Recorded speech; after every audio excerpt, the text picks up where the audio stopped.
अब इस चैप्टर में रॉबर्ट कियोसाकी बोलते हैं कि इतनी सारी चीज़ें बताने के बावजूद अभी भी कुछ लोग ऐसे होंगे, इस बुक में उन्होंने जितनी भी चीज़ें बताई है इन सबको सुनने के बावजूद कई लोग ऐसे होंगे जो इन चीज़ों को नहीं करेंगे, जो कर नहीं पाएंगे क्योंकि उनके रास्ते में कुछ प्रॉब्लम्स आ जाएंगी।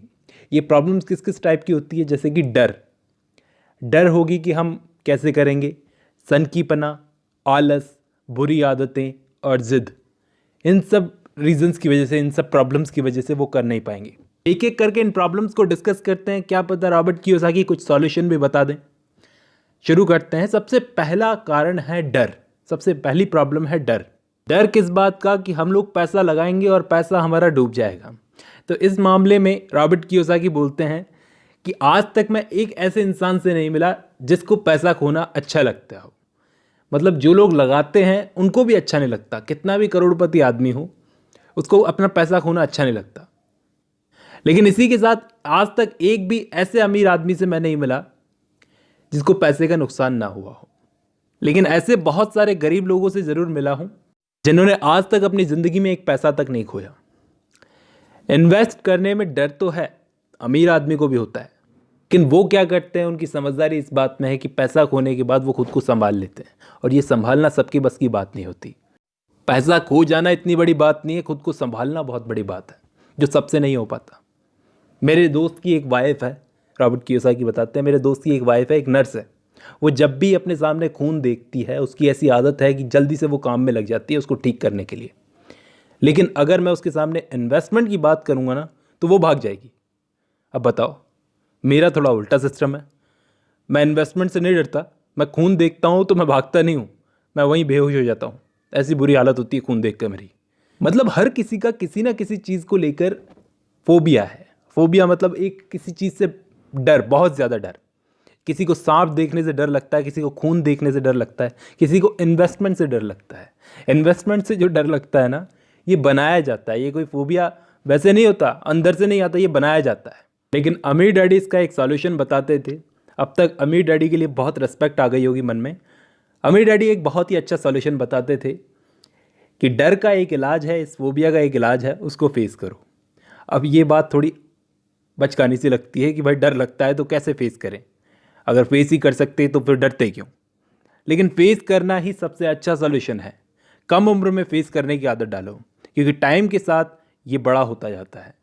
20 साल की उम्र में बचत करके इन्वेस्टमेंट करने वाला आदमी और 30 साल की उम्र में बचत करके इन्वेस्टमेंट करने वाला आदमी, दोनों में ज़मीन आसमान का फ़र्क होता है, बहुत फ़र्क होता है। अमीर डैडी बोलते थे।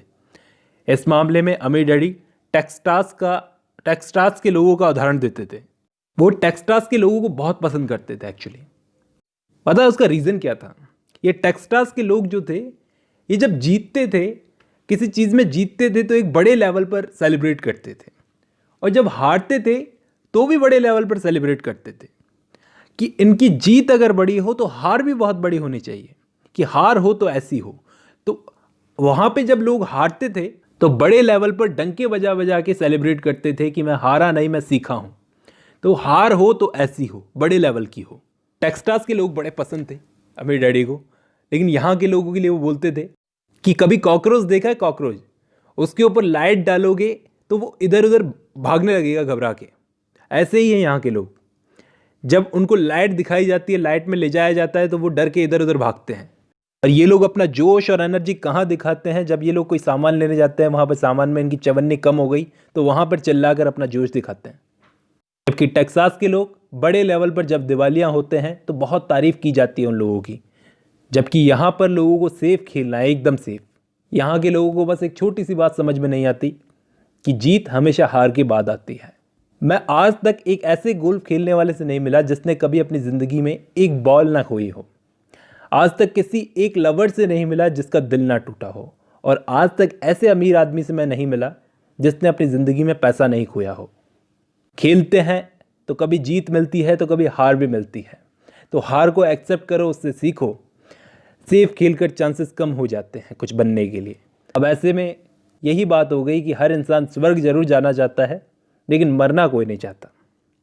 हारने से इंसान ज़्यादा मजबूत होता है, ज़्यादा स्मार्ट बनता है। टेक्सास के लोग अपनी हार को चिल्ला चिल्ला कर शान से बताते हैं। वो दिखाना चाहते हैं कि हम कुछ नया सीखे हैं, कुछ बड़ा सीखे हैं। जीतने वालों का सबसे बड़ा सीक्रेट है कि वो हार से कभी डरते नहीं हैं, हार को एक लेसन की तरह लेते हैं सीखने के लिए। यही सीक्रेट है। ये थी पहली प्रॉब्लम, डर। डर के लिए वो जितना बता सकते थे उन्होंने बता दिया। अब वो बताते हैं सनकीपना। ये सनकीपना क्या होता है? हर इंसान में कहीं ना कहीं थोड़ा बहुत सनकीपना होता है। ज़्यादा सोचने का पागलपन। ज़्यादा सोचता है कि नहीं, मेरे साथ ही अच्छा हो, ऐसा क्यों होगा, दूसरे लोग क्यों नहीं इन्वेस्ट कर रहे, मैं ही क्यों करूं, ज़रूरी है क्या मैं जो चाहता हूं वही हो। अब ये सनकीपने को कई जगहों पर रिलेटिव्स भी बढ़ावा देते हैं।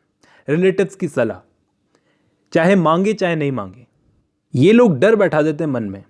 इन लोगों की वजह से मौके हमारे पास से आकर निकल जाते हैं, लेकिन हम उन्हें ले नहीं पाते। ये लोग बेमतलब का शोर मचाने वाले लोग हैं। ये तो वही बात हो गई, जब जब दुनिया में एक जगह पर हमला होता है तो कहीं ना कहीं दुनिया में चारों तरफ हथियारों की खरीद बढ़ जाती है। हर इंसान अपने आप को सेव करने के लिए हथियार खरीदना शुरू कर देता है। अब ये बेकार की चीज़ खरीदने से तो अच्छा है पैसा अच्छी जगह लगा दे। लोग इन बेकार की चीज़ों में पैसा लगा देते हैं, लेकिन इन्वेस्टमेंट में नहीं, क्योंकि हल्ला बहुत होता है। वो रिलेटिव सलाह देते हैं जिन्होंने ज़िंदगी में खुद कुछ नहीं किया होता। मुझे याद है 1992 में मेरा एक दोस्त मुझसे मिलने आया था। 2 दिन तक वो हमारे साथ में रहा, मेरी और मेरी वाइफ के साथ में। उसने हमारा काम देखा रियल एस्टेट का। तो उस वक्त बाज़ार बहुत डाउन था, हमारे हाथ में पैसा था नहीं। हमने उसे कहा कि इस जगह पर पैसा लगा दे। एक अच्छा सौदा दिखाया उसको कि ये ख़रीद ले, अच्छा टाइम है, शायद 1 यूनिट ख़रीद लेगा तो $42,000 की पड़ेगी। उसको अच्छा लगा सौदा, उसने ख़रीद लिया, ऑलमोस्ट ख़रीद लिया और खुश होकर बॉस्टन चला गया। 2 हफ्ते के बाद जिस एजेंट से वो सौदा लिया था, उस एजेंट का फ़ोन आया और वो मुझे बोलता है फ़ोन करके, सर आपका जो दोस्त था जिसने ये सौदा लिया था वो पीछे हट गया। मैंने अपने दोस्त को फ़ोन लगाया इमीडिएटली, बोला भाई क्या हुआ? तो वो ज़्यादा बोला नहीं, बस इतना बोला कि मेरा पड़ोसी बोल रहा है महंगा है, जो तूने लिया महंगा है। मैंने बोला क्या तेरा पड़ोसी इन्वेस्टर है? तो वो बोला नहीं। तो उसकी बात क्यों सुन रहा है? मैं इतने टाइम से ये काम कर रहा हूँ, तेरे को बेनिफिट मिलेगा, पक्का मिलेगा। तो वो बोला लेकिन भाई उसको भी बहुत नॉलेज है, वो भी इन चीज़ों में देखता रहता है, ध्यान लगाता रहता है। ऐसा बोलकर उसने वो सौदा छोड़ दिया। रिचर्ड नाम था मेरे दोस्त का, उसका। रिचर्ड ने सौदा छोड़ दिया। अब कुछ सालों के बाद में, 2-3 साल के बाद में, 1992 की बात है ये, 1995 में जब बाजार पलटा, मार्केट पलटा, उसी घर की कीमत बढ़कर $95,000 हो गई। रिचर्ड को क्या करना था? बस इसे लेकर रखना था नाम के लिए अपने पास में, और आज वो शायद $95,000 कमा लेता। लेकिन आज तक वो अपनी लाइफ में कुछ नहीं कर सका है। मौके ऐसे ही उसके सामने आए, आज भी मौके मौजूद हैं, लेकिन वो लेता ही नहीं। क्यों नहीं लेता? क्योंकि ये चीज़ें उनको खतरनाक लगती है। ये सब उनके आसपास के लोग दिमाग में डालते हैं, तभी उनके दिमाग में ये सनकीपना आता है। मैं तो बस इतना बोलता हूँ कि चीज़ अच्छी है या नहीं, अपने दिमाग से सोचने की कोशिश तो करो। उनकी क्यों सुनते हो? भगवान ने तुमको आंखें नहीं दी है क्या? इस मामले में तो एक एग्जाम्पल बहुत अच्छा है, वो शायद आपको अभी नाम याद आ जाएगा उनका। एक कर्नल साहब थे, 66 की एज में कर्नल साहब का पूरा व्यापार खत्म हो गया और अभी वो सोशल सिक्योरिटी के चेक पर चल रहे थे अपने। और अभी वो क्या कर रहे थे? अपने फ्राइड चिकन की रेसिपी बेच रहे थे पूरे देश के अंदर, यहाँ वहाँ जाकर। हर जगह उनको रिजेक्ट होना पड़ता था। 1009 बार वो अपनी रेसिपी लेकर गए, लोगों का दरवाज़ा खटखटाया, लेकिन सब जगह मना कर दिया। और 1010वीं बार जब उनके किसी के मुंह से हाँ निकला उनके लिए, तो एक ब्रांड दुनिया को मिला, जिस ब्रांड का नाम था KFC। और इसके बाद कर्नल साहब करोड़पति बन गए। तो ये एक रीज़न है, सनकीपना। ठीक है, इसके बाद एक और रीज़न है आलस। ये दोस्तों आलस जो होता है, मैं ऐसा नहीं बोल रहा कि सोफे पर पड़े पड़े वही आलस होता है। आलस एक और टाइप का होता है जो आप सबको बिल्कुल समझ में आएगा, दिमाग में घुस जाएगा। कई लोग ऐसे होते हैं जो काम में इतना ज़्यादा अपना कंफर्ट जोन ढूंढ लेते हैं, अपने काम के अंदर इतना ज़्यादा कंफर्ट जोन ढूंढ लेते हैं कि उस चीज़ से बाहर ही नहीं आना चाहते। वो किसी और चीज़ को फेस ही नहीं करना चाहते। और अगर उनको जाकर ये बात बोलोगे तो वो गुस्सा हो जाएंगे, चिढ़ जाएंगे कि तुम हमारे काम के बीच में मत आओ, हमें बहुत काम है। तो वो क्या करते हैं? अपने इसी काम में वो कंफर्ट जोन ढूंढ लेते हैं और उससे बाहर नहीं आना चाहते। तो ये भी एक टाइप का आलस ही होता है। अपने काम में या तो बिजी रहेंगे, अगर नहीं रहेंगे तो किसी और काम में बिजी रहेंगे, अपने बच्चे को घुमाने में बिजी रहेंगे, लेकिन वो किसी और चीज़ को फेस नहीं करना चाहते जो शायद उनकी लाइफ के लिए बहुत ज़रूरी हो। यहाँ पे आलस का मतलब अपने काम के कंफर्ट जोन से बाहर नहीं आना। अब इस चीज़ का सॉल्यूशन यहाँ पर रॉबर्ट कियोसाकी एक चीज़ बताते हैं जो शायद सुनने में थोड़ी अजीब लगेगी, इस बारे में आप खुद सोचना। वो कहते हैं कि लालच बुरी बला है, लेकिन थोड़ा बहुत लालच सही है। इस मामले में हमारे माँ बाप ही हमको सिखाते हैं कि लालच बहुत बुरी बला है, लेकिन वो ही हमें बोलते हैं कि बेटा अच्छे नंबर ला तो ये दिलाऊंगा, अच्छे नंबर ला ये दिलाऊंगी, या फिर बेटा पैसा पेड़ पर लगता है क्या। ऐसी चीज़ें हमको दिखाती है कि थोड़ा सा लालच तो सब में होता है। थोड़ा सा लालच आगे बढ़ने के लिए बहुत ज़रूरी होता है। मेरा एक पड़ोसी है जो ऑलमोस्ट दिवालिया है, कुछ भी नहीं है उसके पास में, बस वो दिखाने के लिए है। अपनी कार जो है वो गैरेज में पार्क नहीं करता, क्योंकि उसके गैरेज में उसके बिगड़े हुए नालायक बच्चों के खिलौने पड़े हुए हैं। उनके मामले में थोड़ा ज़्यादा इमोशनल है।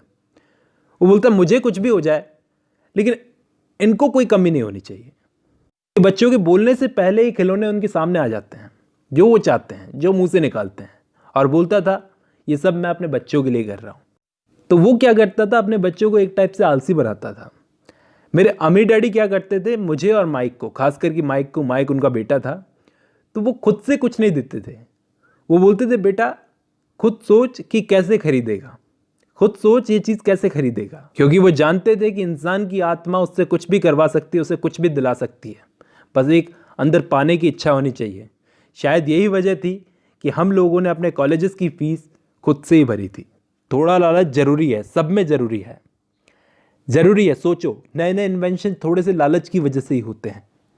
ये आलस को कम करने का सबसे अच्छा तरीका है थोड़ा सा लालच। खुद से पूछो कि इस काम को करने से मुझे क्या मिल सकता है, और अगर कुछ मिलेगा तो मैं इसको क्यों ना करूं। लेकिन रॉबर्ट कियोसाकी यहाँ पर बोलते हैं कि लालच ज़्यादा भी नहीं होना चाहिए, थोड़ा सा ज़रूरी है, लेकिन ज़्यादा नहीं होना चाहिए। तो ये आलस भी एक प्रॉब्लम थी, ठीक है। इसके अलावा एक और प्रॉब्लम है, हमारी आदतें। मेरे एक दोस्त ने एक मूवी देखी थी। उस मूवी को देखने के बाद वो बोला उस हीरो की बॉडी बहुत अच्छी थी। मैंने सुना है वो भी कभी मेरी तरह दुबला पतला था, अब वो जिम जाता है। उसने एक जिम की अच्छी आदत पकड़ ली, तभी ऐसा है। अब ऐसे में क्या हुआ, हमारे साथ में एक और बंदा खड़ा था। बोला नहीं नहीं, उसकी तो बॉडी ऐसी है जो अच्छे से डेवलप हो जाती है, अपने आप ही हो जाती है। चल छोड़ना, किसकी बात कर रहा है, चल बियर पीते हैं। तो ये एक बहुत अच्छा एग्जाम्पल है उन लोगों का कि वो आदत से कितने मजबूर हैं। उनकी आदत उनके व्यवहार को कंट्रोल कर रही है। एंड में जब उनको बियर ही पीनी है तो जिम की बात क्यों कर रहे हैं, बनाने की बात क्यों कर रहे हैं, हीरो की तारीफ क्यों कर रहे हैं कि उसकी जैसी बॉडी हो जाए। मैंने अपने अमीर डैडी से अमीरों की आदतें पूछी कि ये अमीरों की आदतें क्या होती है, तो बदले में उन्होंने ही मुझसे एक सवाल पूछ लिया। बोले तुम्हारे फादर्स बिल्स चुकाते हैं? बोला हाँ चुकाते हैं। तो बताओ कितनी तारीख को चुकाते हैं? तो मैंने कहा 1 तारीख को चुकाते हैं, हर महीने की पहली तारीख को टाइम पे चुका देते हैं। अच्छा, बोले फिर एंड में उनके पास क्या बचता है बिल्स देने के बाद में? तो मैंने बोला बहुत कम बचता है, खुद के लिए तो बहुत कम बचता है, कभी कभार बचता ही नहीं है। तो बोले यही रीज़न है, वो सबसे पहले सबको पैसे दे देते हैं और सबसे एंड में खुद को पैसे देते हैं। ये उनकी आदत है। क्या आदत है कि बिल चुका दो, एंड में जाकर के जो बचे वो खुद का, नहीं बचे तो क्या जाता है, अपने आप पे ही खर्च करना है, खुद को थोड़ा समझा लेंगे, मना लेंगे। मैंने अमीर डैडी से सवाल पूछा तो आप कहना क्या चाहते हैं, क्या वो बिल्स नहीं चुकाएंगे? नहीं बेटा, मैंने ऐसा तो नहीं कहा, सरकार को दो पैसे, टाइम पर दो, लेकिन सरकार को देने से पहले खुद को पैसा दो। मतलब ये कि अगर मैं तुम्हारे फादर की जगह पर होता तो शायद खुद पर पैसा खर्च कर देता, जो बिल का पैसा होता वो खुद पर खर्च कर देता, और फिर मेरे लेनदार मेरे पीछे आते। अब सोचो मेरे लेनदार कौन है इस वक्त? बोले सरकार है। बोला अच्छा, अब वो सरकार मेरे पीछे आएगी, मुझ पर प्रेशर बनाएगी। अगर वो पैसे मैं खुद को नहीं देता तो खुद को सेटिस्फाई कर लेता कि ठीक है नहीं बचे तो कोई बात नहीं, मैं खुद से तो पैसे मांगूंगा नहीं, सरकार मुझसे ज़रूर मांगेगी, प्रेशर डालेगी। और अब जबकि मैं खुद पर पैसा खर्च कर चुका हूं, तो अब वही सरकार से मिलने वाला प्रेशर मुझे पैसा कमाने के दूसरे रास्ते ढूंढने में मदद करेगा। बेटा प्रेशर बहुत ज़रूरी होता है। टाइम पर बिल्स चुका देने के बाद में खुद को फ्री फील करने की बुरी आदत को छुड़वाने के लिए प्रेशर बहुत ज़रूरी होता है। हमारे फादर की बहुत बुरी आदत है कि वो टाइम पर बिल्स चुका देने के बाद में फ्री फील करते हैं, फिर खुद के लिए मेहनत नहीं करना चाहते हैं वो। यही एक तरीका है उस डर का सही यूज करो।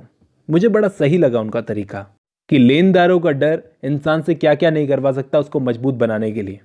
वो दूसरे दूसरे रास्ते ढूंढेगा पैसा कमाने के लिए, तो वो इस डर का यूज खुद को मजबूत बनाने के लिए करते थे।